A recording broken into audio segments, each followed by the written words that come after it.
Hey, Flowmies, it's time for another edition of the ITF Flowcast. So, as you can see, today I got me a big project on my hands. So, we're happy to have Joel Lamb fill in. He is interviewing Andy Misiura. He's the owner of Kahuna Window Cleaning. And Andy is an expert in all things just office crews, running organization.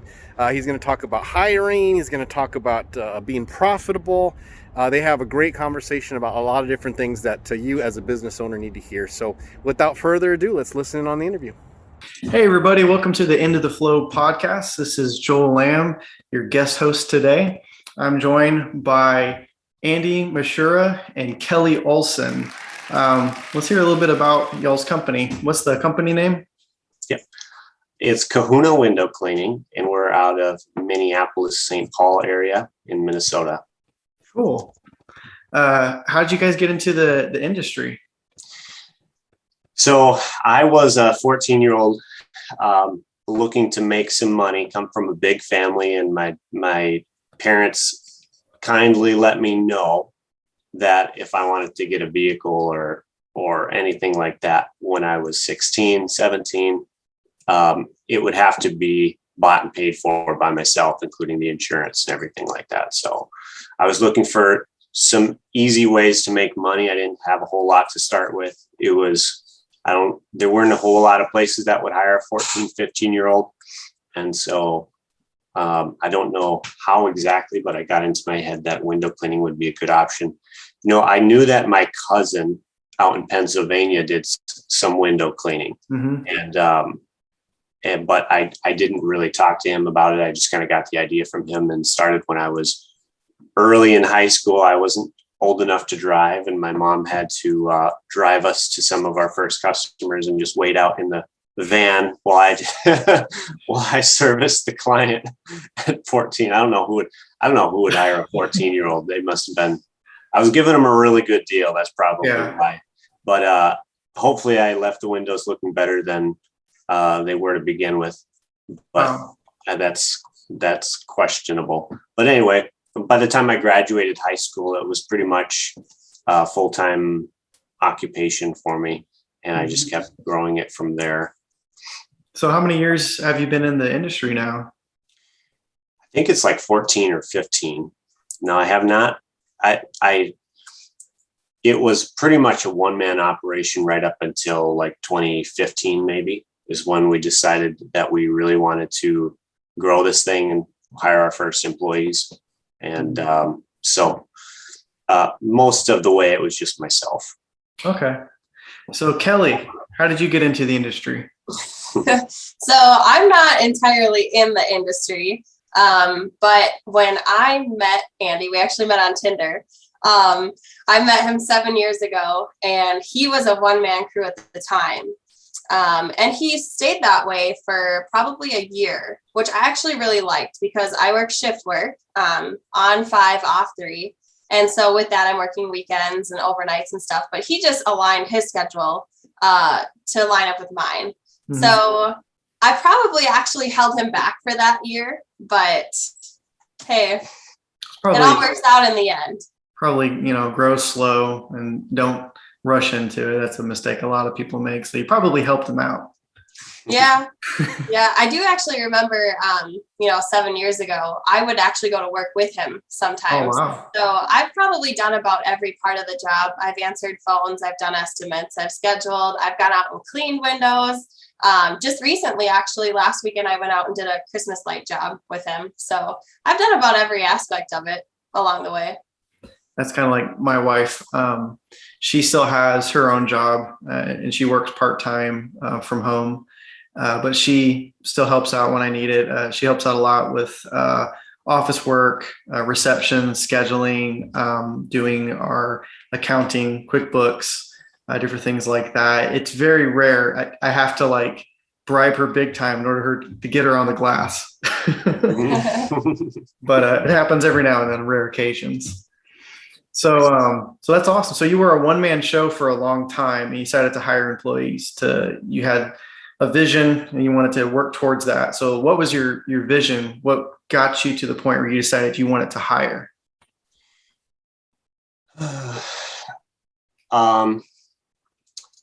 I started to see and started to get kind of involved in a lot of the forums and Facebook groups and everything. And I was seeing I didn't really know that you could go big, but then I was starting to see other people my age that were really killing it, and in my same market. And so that inspired me to grow this thing a little bit. And so that kind of spurted on in 2016 or 2017. Our first hire was actually an office manager, someone Really? to answer the phones for us. Yeah. Very surprising for me to hear. Mm-hmm. That's the first time I've ever heard that was the first hire was office manager. What made you decide to do office manager? Mm-hmm. So running the math, I decided I wanted to do $100,000. And that was my goal. Before then, I had never even really came close. What was your gross sales, if you don't mind me asking, before Yep. you set that goal? Yep. So I had maybe done 40 or 50, which is not too bad here in Minnesota. It's really like a 7-month season. We're doing all high-end residential. And so it's very seasonal, like spring and fall. And in the winter, you've got nothing to do. And a lot of times, even in the summer, it would dip significantly. Mm-hmm. Even today, I think we do like 70% of our revenue in 30% of the days or something like that. So anyway, yeah, it was $50,000, and I thought $100,000 would be like the dream. Mm-hmm. But we decided we're going to have to hire some people, and answering the phones is the part that I hated the least, or that I hated the most. Okay.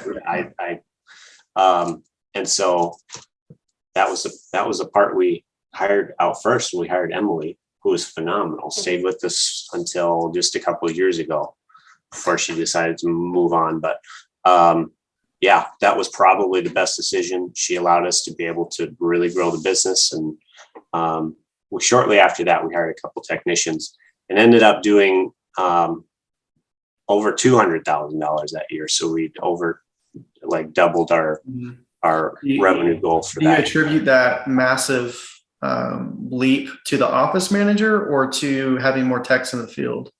I think just committing to growing.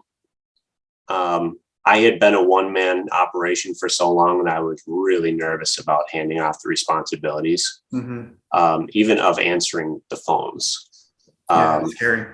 It was nerve-wracking. And so once I committed to it, I'm like, oh, this isn't so bad. So I think it was the fact that we just committed to growing that allowed us to grow. So you originally were shooting for 100 and you blew that out of the water. You hit 200. What about your expenses? So you've hired on somebody that answers the phone. They're not out doing production. So they're not technically generating money. They're just maintaining the business. So expenses for that first year where you really decided to focus on it. What did you see as far as your expenses go? We did not make a lot of money at all from the years 2017 to like 2019. In fact, in 2019, we lost almost $100,000. I don't know how that was even possible looking back. Wow. But our expenses were so out of line. I didn't know what I was doing. When we first hired people, what I didn't really understand is all of the insurance that you have to pay on their behalf. It's a percentage of their pay. I prided myself on paying our people really well. But what I didn't understand was the insurance, the taxes that you have to pay on their behalf. It's pretty steep here in Minnesota. I don't know what it's like where you're at, but you have to, like, if you have to withhold right from their taxes, and then you have to match that on their behalf. So, an employee making $20 an hour actually costs you like $26, $27 an hour. I just was not running the math. And I got some bad advice somewhere along the line that a $50 an hour average crew hour was good. And it turns out that actually really, really sucks.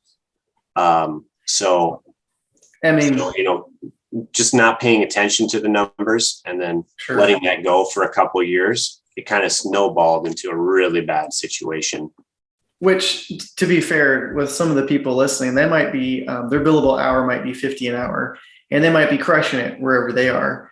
But everybody's market's different. And also, the larger scale operation you have, the cost to run the business is divided among the people you have out generating income. So some people might be doing quite well on lower billable hours. So just for anybody listening, we're not, walking all over you if you're doing great. Exactly. I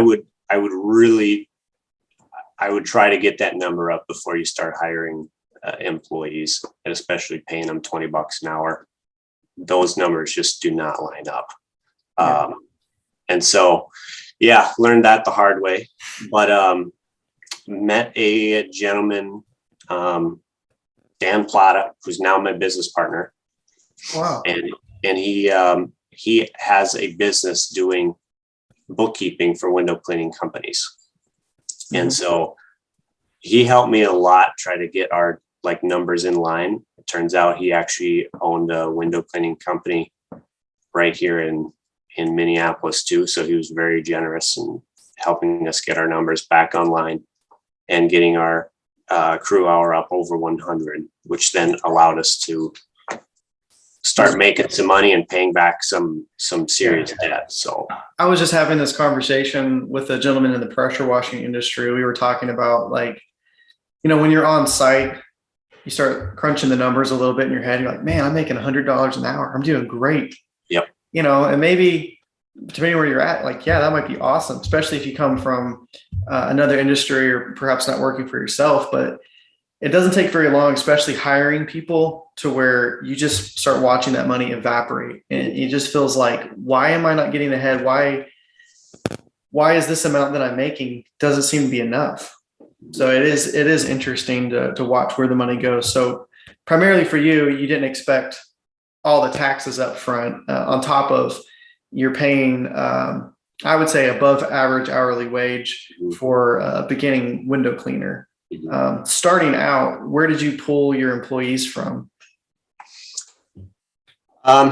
So we did a little bit of advertising on Indeed, and I remember we got first guy we got was Matt, and then Matt was awesome, and Matt had a bunch of friends, and they all played high school football together, and they were just a group of studs, and they were awesome. But after they left, it got a little bit harder. But usually it's Indeed or referrals from our current staff. So that was one of the things that, doing research for another discussion, that's a technique, I guess, that some people employ, where they hire sort of from within. They pull their employees and say, hey, do you know anybody that is solid? And we might even give you a bonus if they stay on for so long. Is that a technique that you guys have employed? Mm-hmm. Yep, absolutely. We've given signing bonuses. We've given recruiting bonuses. It works great. We do a lot of college students. So what we found is it's really easy to get employees in the spring. And then when they go back to school, you're left trying to fill those roles that they had for a season that's going to be ending in 2.5 months. Mm-hmm. And so that was kind of difficult, but we spend a lot of money on Indeed and trying to get good people. And we spend a lot in bonuses but throwing money at the problem isn't going to be the only, that's not going to be the cure all. You definitely have to have, there's got to be some benefits that for them to come to work for you. It has to be better than their other option that they currently have. Mm-hmm. So you've got to be able to, make it worth it to them. Mm-hmm. Well, it sounds like you started out at the ceiling of what you could pay somebody. Mm-hmm. with these the newer hires that you've been doing. How did you come up with a pay scale, starting wage for them? Because that's something that my wife and I have talked about. We have a small crew, mostly friends and family, and I hired on somebody that I grew up working with that has just as much experience that I did. And I knew what he was making at his previous employer. And so I matched it, which was like our ceiling. And so it was hard to have room for growth there. So with new hires, and me not having a whole lot of job experience outside of this industry, it's always confusing for me to figure out how to provide employment opportunities that can attract high quality people without overpaying. You know what I mean? So how did you guys figure that out?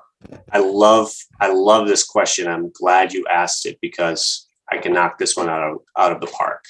Perfect. We switched over from an hourly to a commission pay. Okay. And because our prices are what they are, and a little bit more on the expensive side. Now it was tough making that transition with our current staff, but what we found was they were good staff and they transitioned and they started actually making significantly more. So we pay 25% commission or $16 an hour, whichever is more. And so we have that floor. So they're not going to make less than $16 an hour. If you take their weekly commission divided by the hours that they worked, if it's less than 16 an hour, they'll make 16. Mm-hmm. But we've not had that happen all year for all of our guys. And I think the average paycheck is around $800 a week. And we have some guys that are making $1,500 a week. And wow. It's very good income, especially in the busy season. Now they have to work a little bit of overtime, maybe 45 to 50 hours a week. But it's weird. I love commission. That's probably what saved our business, honestly. Mm-hmm. When we were paying hourly, I just could not get our guys to move any faster. And every week we would sit down and we'd discuss how we can get the jobs done faster. And all the harping in the world didn't make a lick of difference. But changing that commission, now they're on the same side as me. Before they were incentivized to go slower, they were making a good hourly rate. Mm-hmm. So if they were given a job that would take me 7 hours, if it takes them 8 hours or 9 hours, they made more money. Mm-hmm. And why go any faster when you're going to make less money? But now the commission structure, now they're on the same side as me. Mm-hmm. And so they're also trying to figure out, okay, if I keep the van more organized, I can move faster at my jobs and I can work more efficiently. I can get done sooner and I can make the same amount of money. Or I could take this extra job over here and make extra money. And they kind of look at their paychecks and we keep it recorded on the whiteboard, what everyone's hourly rate is. And it's a little bit of a competition. Now, the question that I always get after that is how do you keep the quality up? And that's really simple too. We've got 2 different metrics.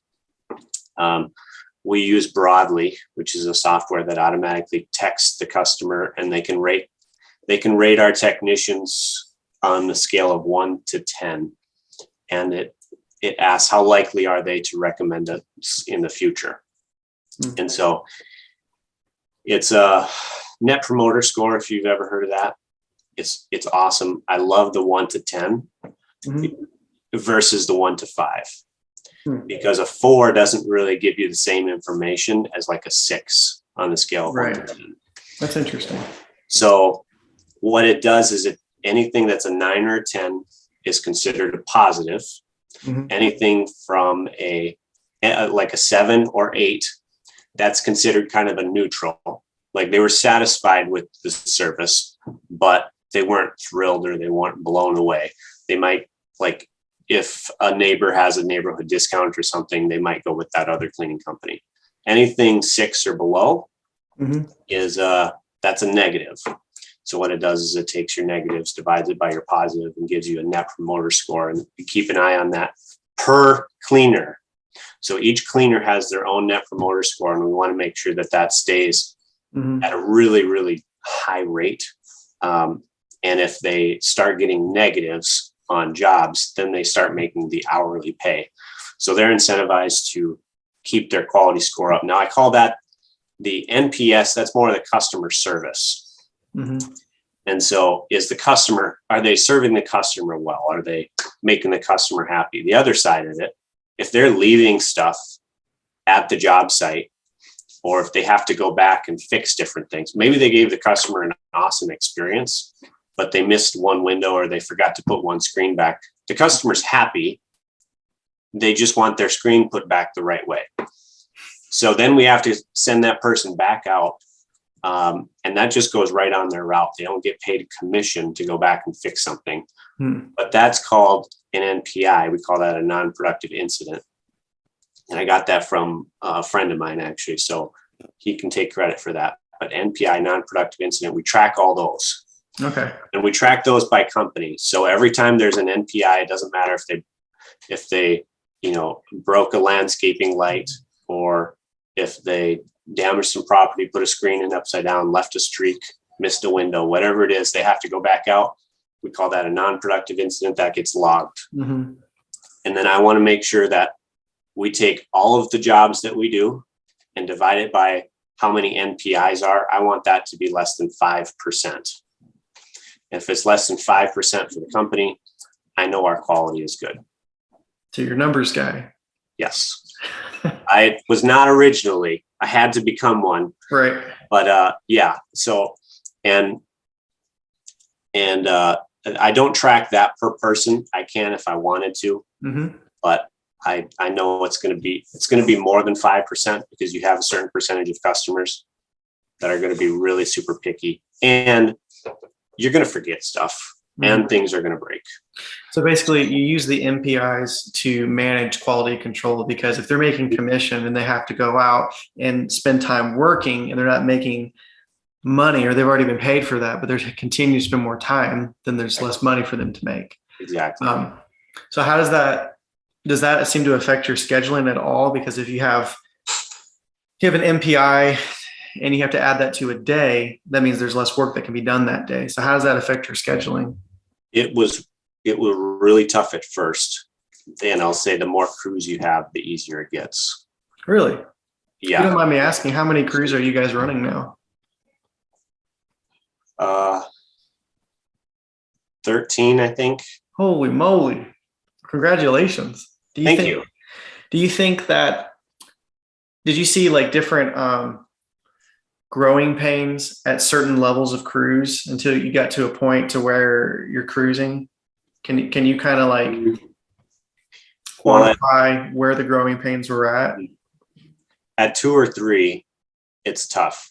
Crews or employees? So we do 1-person crews. We just discussed this Mm-hmm. in our latest episode. We talked about that a little bit. Awesome. Okay. Yeah. So 1-person crews. Now, if it's a job that's going to take more than half a day, we're sending a couple people, because we don't want them to be at that customer's house all day. Sure. But yeah, generally 1-person crews. And this works better for commission too, because you put 2 people together, one's always going to be working harder than the other.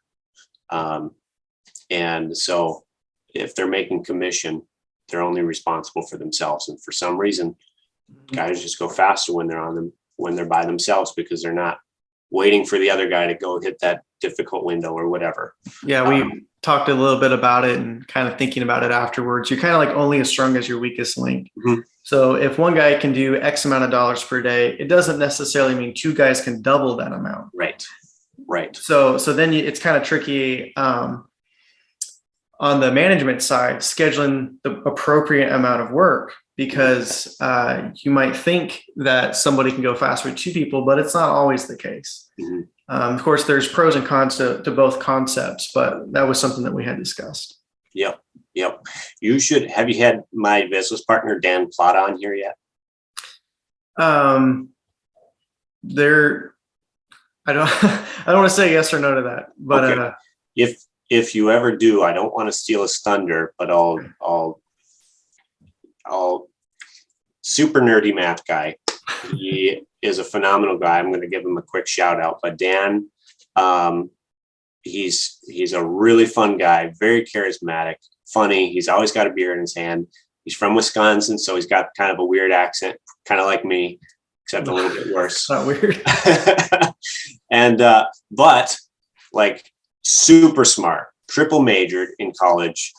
He's got like a degree in finance, a degree in economics, and a degree in accounting. Mm-hmm. And he runs a bookkeeping company for window cleaning companies.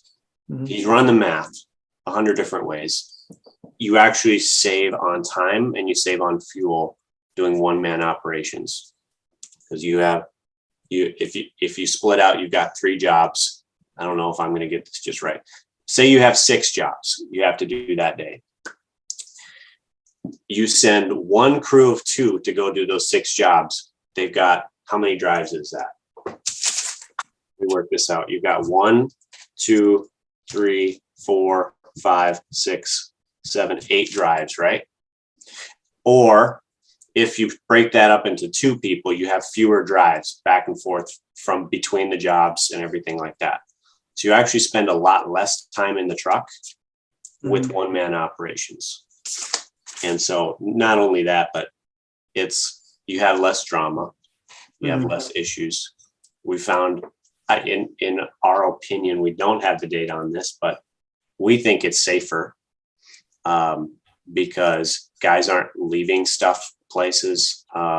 One guy goes to set up a ladder, doesn't set it up correctly, and the other guy just comes up and starts walking up it. Like, they're sharing tools and stuff like that, which can oftentimes be an issue, and you could leave tools different places. And you only have to be responsible for yourself. You don't have to be responsible for someone else. Right. Plus, if a mistake is made, there's no finger pointing. It can only be one person. Exactly. So there's definitely a lot of advantages to it. As far as the safety issue goes, we talked about that. And, if it's a job that needs 2 people, you can send 2 vehicles and then they can part ways at the end of it and do whatever it takes to be safe. So interesting idea, because I always grew up in the industry and we ran 2-man crews, sometimes 3-man crews, so it was for me personally, it's a new concept trying to think about, can we route this out with 1-man crews? So you definitely can. And I recommend it. So going back to the growing pains, he said at 2 crews, so 2 1-man crews, there was a growing pain. Mm-hmm. Yeah, it comes out to, like, we used to never do in-person estimates. I just couldn't. It just didn't make sense to be driving out to do the estimate all the time. So we're doing all over the phone estimates. Mm-hmm. Get out there, and what happens is it's twice as big. They're not counting their pains correctly, or the customer wants their gutters cleaned to know. Mm-hmm. Well, when you have 15 crews, that's really not that big of a deal, because you always have another crew in that area that can pick up that last person's job if they can't make it. Mm-hmm. But when you have 3 guys, like, that becomes a bigger issue. Like now everyone's working late to try to get this job done. The workload can be divided more evenly. If someone's finishing ahead of time, you can always go send them to help out whoever's running behind. Right. If you have a couple guys and they're on the opposite side of the cities, they could be an hour and a half from each other. Mm-hmm. And that's just not ideal. So that did get easier, but a couple of crews, I would say, when we were in the revenue ballpark of 300,000, it was really tough to keep that money, because you have to have someone answering those phones. Mm-hmm. You kind of have to have someone managing, and then you have to have technicians, and you still have all of the overhead and the office and the software and all that $1 million company has. But you don't have the same revenue as $1 million company. So it's tough to be in that purgatory, just less than than 500,000. Mm-hmm. So that was definitely a growing pain once we got on the other side of that. Because it's like a tipping point as you get close Yeah. to the number that you mentioned. Yep. It becomes stressful because you only have so much time, but you need to hire more people, but you don't have the amount of work to provide for that many people. Right. And so it's like there has to go one way or the other. You either have to scale back and say this is enough, or you have to continue to hire more and then hope the work comes with it. Exactly. Yeah. Yep. Yep. It's tough. It's always a weird balance between the capacity and demand. But I think the larger you get, it does even out. I remember, man, I would go back and forth. It would be different from week to week. One week I'd be like, oh my goodness, I'm never going to be able to hire enough people to do all this work. And then the next week, like the phone's not ringing as much. Now I start to panic about the marketing. Mm-hmm. But yeah, definitely. And maybe it's because I'm not involved in answering the phones and all that stuff that I used to be. Maybe I just don't notice it as much, but the ebbs and flows definitely even out the bigger the company is. So, Right. That's interesting. One of the issues that a lot of people, even outside of our industry, have had is during the pandemic, employee retention can be very difficult. right. Have you guys had issues with employee retention during the pandemic, or since you guys hire a lot of college students, you always have turnover, it hasn't really affected you? What would you say? So I kind of have an interesting perspective on turnover. I would say when you get every once in a great while, you'll get somebody that's like, yeah, I want to make a career out of window cleaning, and they're really good people. But that's pretty you've had rare. an experience or two. Yeah. So if you bring an individual into your company and the highest that they're going to shoot in life is to be a window cleaner for you, for your small business, they're probably not shooting that high. And so we hired a lot of college students, and I called this is a great stepping stone career. This is not like fast food. This is not a throwaway job. You can make some really good money here, get some really good experience. This is a great stepping stone career before your actual career. And that's what it is for a lot of our guys.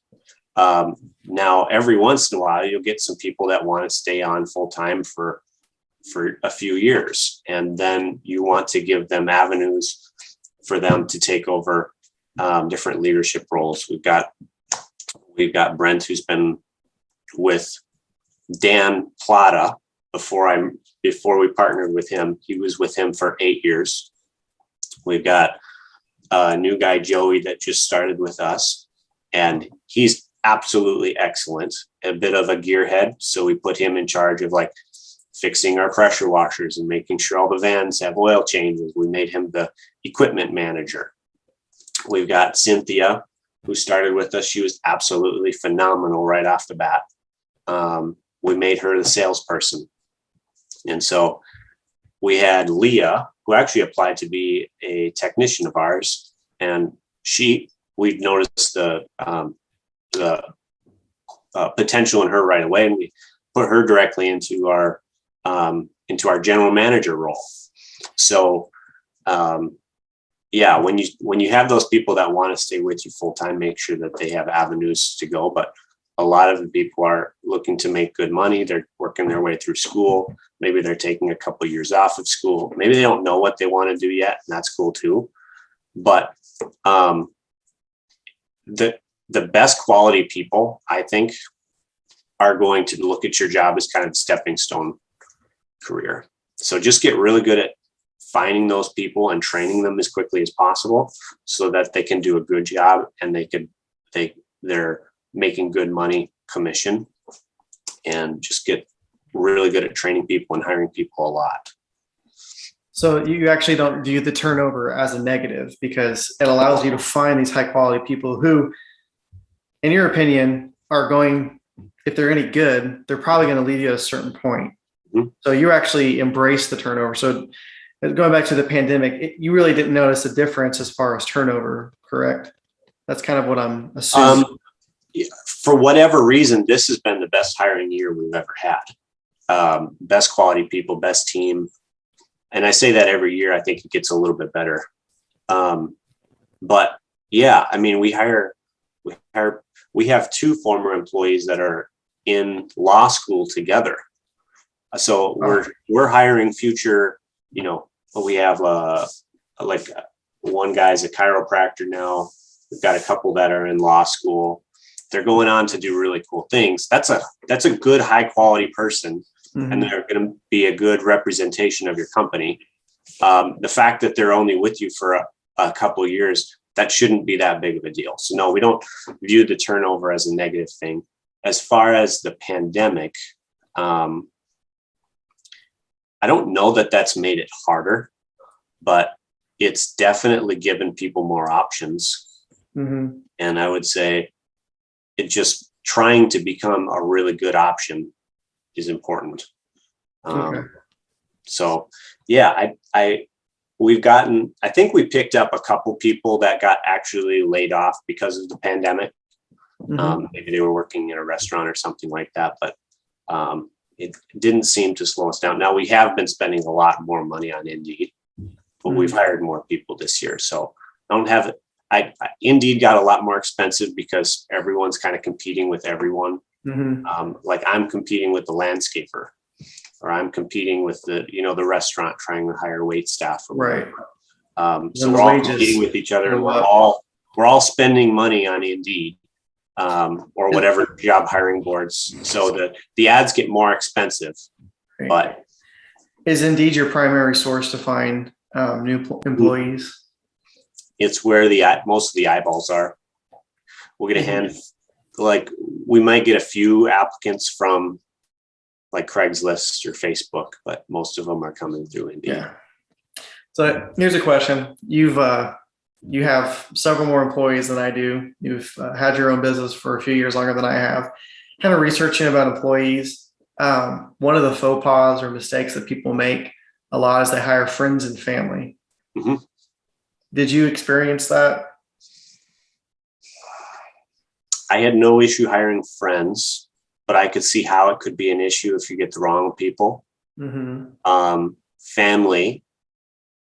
I've hired every single one of my younger siblings, but they're also really good quality people too. So it doesn't necessarily have to be an issue. It can work for some people. Right. Okay. I hope so, because that's all that I have is friends and family right now. No, I think it would be fine. I mean, I'm probably not the best to give any advice to people that are hiring family. But you just have to have an understanding.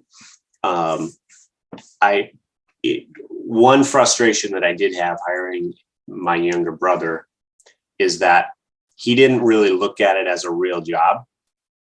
It was kind of as he's looking at it like he's helping his brother out. And it was difficult to get him to understand he had to meet the same expectations of everyone else. Mm-hmm. You can't be showing up late. You can't call me the day before and say, you have to take your vehicle to the mechanic or whatever. Like you have to get to work. You have to show up on time. Your shirt has to be tucked in. All of the things that my other employees had to abide by, you also have to abide by. And you don't want to be guilty of showing nepotism at all.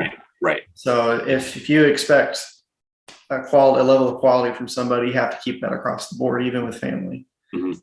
And that's how you're going to run a good business anyway. Mm-hmm. Mm-hmm. Keeping that quality across the board, no matter what. Right. Yeah. Are we allowed to ask you questions? I know this is your podcast, but oh no, go for it. So one of the conversations that we've kind of had recently, I should start by saying one of our goals is like time freedom long term. Mm-hmm. And so what that means for me, not wanting to work in shift work for the rest of my life, is potentially I don't know if you get to call it retirement or quitting early, but having me take some sort of responsibility in the business. So I'm curious if you've run into any issues with you and your wife working together. Yeah, definitely in the beginning, she played a major role in the business, even though I was the one that had all the industry experience. She actually designed the logo for the business. I mean, like fundamental things like from the ground. We did not want employees because past experiences with other window cleaning businesses, we saw how things can get messy. But as the business grew, kind of our goals and plans had to change along with them, because as our business got bigger, we started getting more work, more and more stress got put on me as the primary technician. I needed some help, brought in somebody, and then needed some more help, brought in somebody else. And then management side, I couldn't handle it all. I'm naturally a disorganized person. She's naturally an organized person. And so even though there was a lot of technical aspects to running the business that she didn't know as, she just intuitively was better at it than I was. And so working together, I helped her and learn what she didn't know, and she picked it up really fast, really good at it. Now, as far as it is right now, she still has the security of having a source of income outside of our business. But personally, I hope one day that our business can be the sole source of income, because that will give us the freedom to have so-called early retirement. So when my wife and I had discussed our retirement goals, we kind of a lot of the folks in our industry, unless they grow $1 million window cleaning business with several employees, which originally we didn't even want any, and now we have some, you're not really going to have a retirement. You know, there's several guys that I know of personally that are like 60 years old and they're still on the glass, you know? So it's like, well, how do we do the things that we want to do, which is like travel? My wife and I love to travel. How do we travel, have good experiences, and also run this business in a way that allows us the financial freedom to do that and also have the time? Because it's kind of a balance. It's like either you make a lot of money and have no time, or you don't make any money and you have tons of time, right? So like, how do we find that balance? So definitely having people work for you is part of the equation. But like what you said with growing pains, if you continue down that road, it's like you get a breath of air, but then it grows big enough to where you get stressed out again and your time's ate up, and then you get over that hump, and then it gets a little bit bigger, and it takes a while to get to the point where you guys are at now. So what we decided is that we would keep the business at a certain size, have a certain number of employees. And the plan is, I'm never really ever going to get off the glass, so to speak, but I can get it to a point where I'm on the glass very, very little and have the flexibility. You can say yes and no to whatever projects you want. Say yes to the projects that make you the most amount of money and give you the most amount of time. And eventually you keep doing that. All of the projects that you have, all the clients that you have are these good ones. You've looked at, you go through your list, you go through your clients. What am I making per hour on each one of these jobs? And either you adjust and raise it or you get rid of it. You do different things to maximize the amount of money you can make in your time, so you don't spread yourself out too thin. You find out where your target markets are. You heavily market those. You make the most amount of money in the least amount of time. And then hopefully you find employees that can manage the business while you're gone doing what you want to do. I apologize. We're about to get some heavy rains, so hopefully it doesn't get too noisy. But we recently tried this out. So we're about 4 years into our business, 3 employees now, and with like a 4th sub. And we decided it was, we were going to take a vacation. And so we took a 2.5 week long vacation, and I wasn't on the glass at all.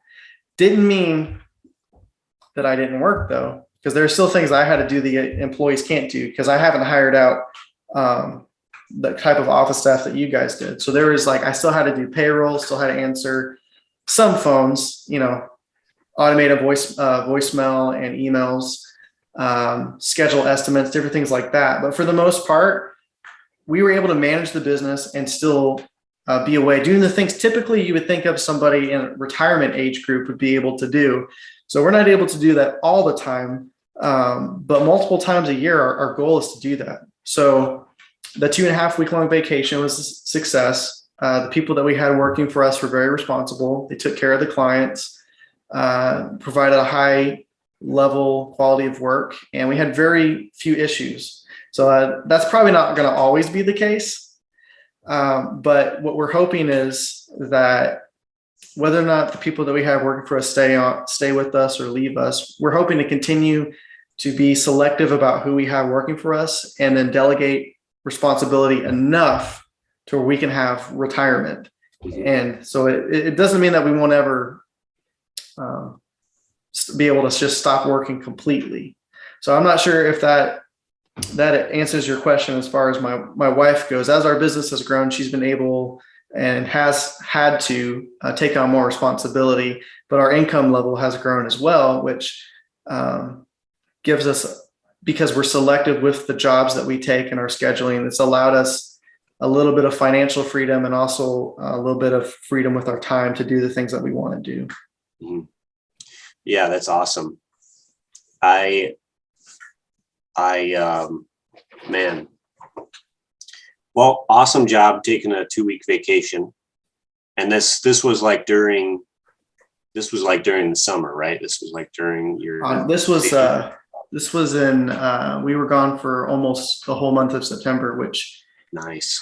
Yeah, it was like a 2.5 week long vacation, almost 3 weeks. Okay, sweet. Yeah, and if you could stack enough of those together. And was this like the first one you took? We're just about to complete our 4th year of business. We had taken other vacations, but we basically just canceled work, Yep. And so this was, the business continued to run. We continued to service clients, continued to generate new business while we were gone. So this was our first time doing that. Like the biggest hurdle for me, like taking vacations, is I think like a mental hurdle of, just understanding that the business is going to be okay.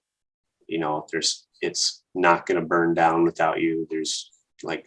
There are no emergencies in window cleaning, but when you become so invested in. Thank you.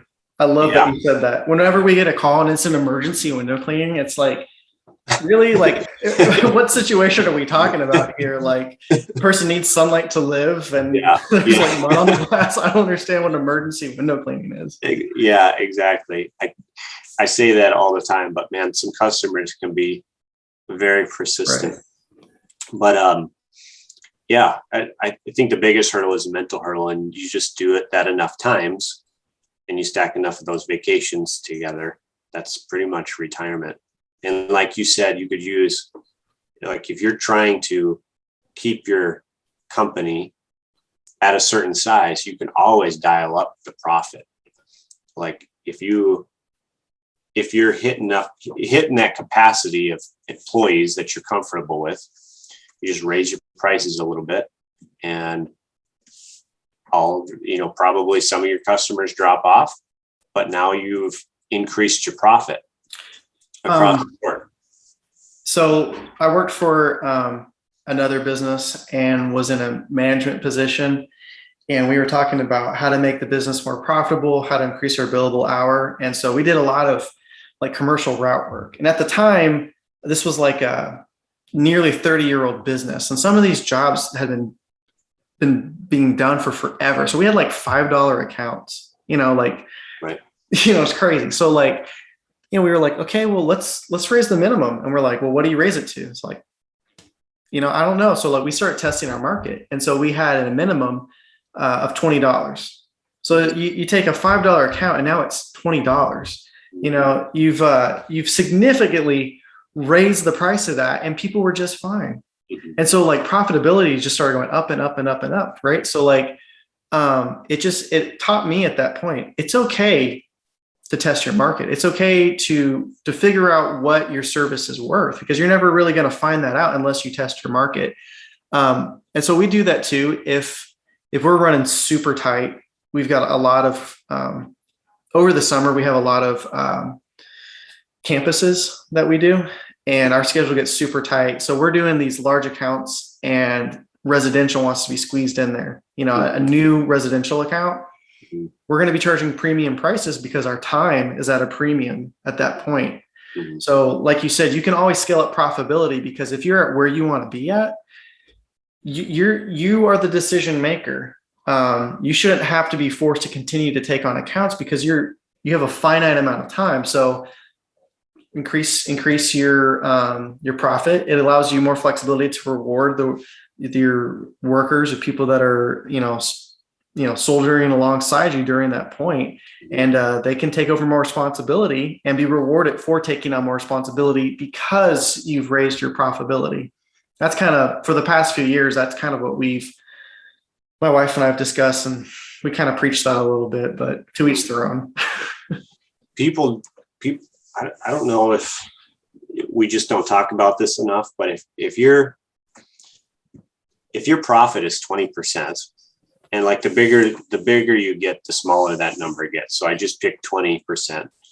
That might seem really small, but the larger you get, it gets pretty thin.